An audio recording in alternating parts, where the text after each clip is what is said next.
Hi guys, எல்லாருக்கும் வணக்கம். நாங்கள் கணேஷ் காந்தி. இப்போ நம்ம பார்க்க போகிறது கிட்னி டிசீஸ் ஒரு சிம்டம்ஸ். நமக்கு ஒரு கிட்னி எஃபெக்ட் ஆகிருக்கு, நம்ம கிட்னி ப்ராப்ளம் இருக்கா அப்படிங்கிறத எப்படி தெரிஞ்சிக்கிறது அப்படிங்கிறது தான் பார்க்க போகிறோம். First reason pain. ஓகேங்களா, பேக்கில் வரும். நம்ம ஆக்சுவலாக இந்த இடத்துல தான் நம்ம மிஸ் பண்ணிடுவோம். ஏன்னா பெயின் பார்த்திங்கன்னா பேக் பெயினுங்கிறது நமக்கு நார்மலாகவே முதுகு வலி இருக்கும்ல, உக்காந்துட்டே இருந்தனா வரும்ல, அந்த பெயினும் இந்த பெயினும் கிட்டத்தட்ட ஈக்குவலாக இருக்கும். ஆரம்ப காலகட்டங்களில் நாட்கள் ஆக ஆக இந்த பெயின் அளவுக்கு மீறி இருக்கும். இது ஈஸியாக கண்டுபிடிக்கிறது எப்படின்னா, எப்போவுமே பேக் பெயின் நிரந்தரமாக இருக்காது. ஒரு நாள் ஃபுல்லாகவே இருக்காது.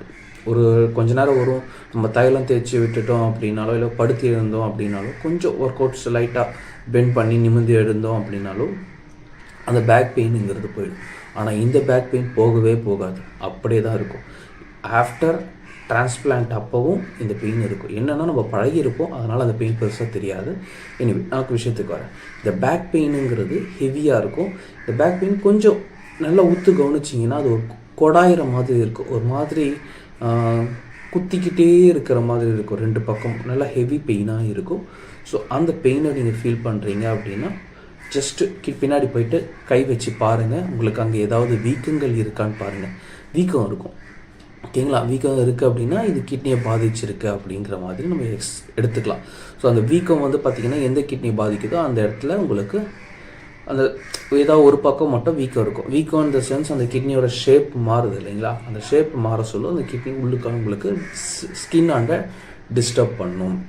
உங்களுக்கு நல்லா தெரியும், அந்த ஃபீல் பண்ணுவீங்க. தொட்டு பார்த்தாலே அந்த இடத்துல ஏதோ ரத்தம் கட்டி இருக்க மாதிரி நீங்கள் ஃபீல் பண்ணுவீங்க.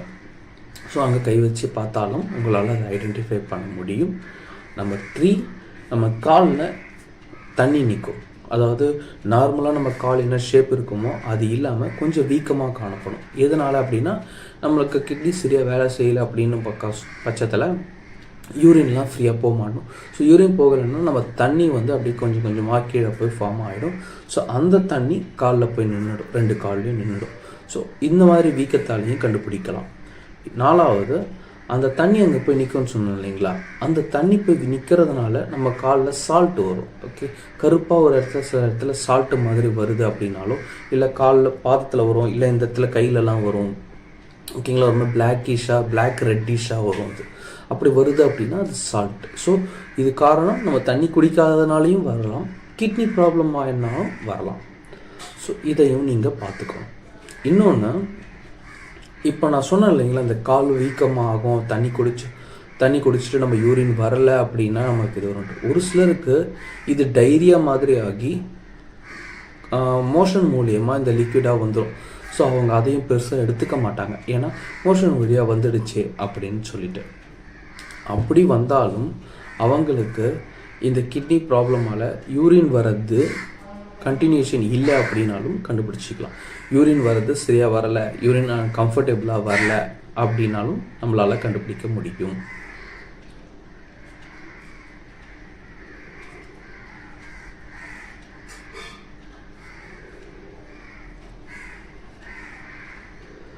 அடுத்தது பார்த்தீங்கன்னா ஸ்லீப்பிங். நைட்டில் நம்மளால் ஃப்ரீயாக கம்ஃபர்டபுளாக ஸ்லீப் பண்ண முடியாது, ஏன்னா ப்ரீத்திங் ப்ராப்ளம் ஃபேஸ் பண்ணுவீங்க. அது ப்ரீத்திங் தானா அப்படிங்கிறதே நம்ம ஐடென்டிஃபை பண்ணுறதுக்கு கஷ்டமாக இருந்திருக்கும். மூச்சு விடுறது கஷ்டமாக இருக்கும், ஏன்னா நம்ம உடம்புல தண்ணி நிற்குது அப்படிங்கிறது நமக்கு போக போக கொஞ்சம் கொஞ்சமாக தான் தெரியும், ஓகேங்களா. ஸோ அப்படி தெரிய சொல்ல நமக்கு தூக்கம் வராமல் இருக்கிறது நம்மளால் ஃபீல் பண்ண முடியும்.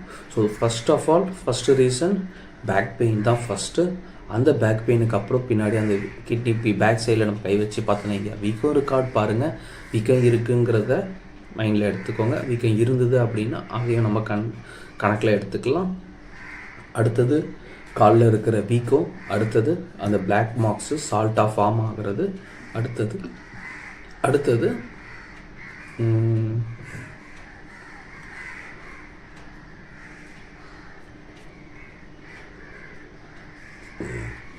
ப்ரீத்திங் ப்ராப்ளம், ஓகேவா. மூச்சு விடுறது கஷ்டமாக இருக்குது அப்படின்னாலும் உங்களுக்கு இந்த ப்ராப்ளம் வரும்.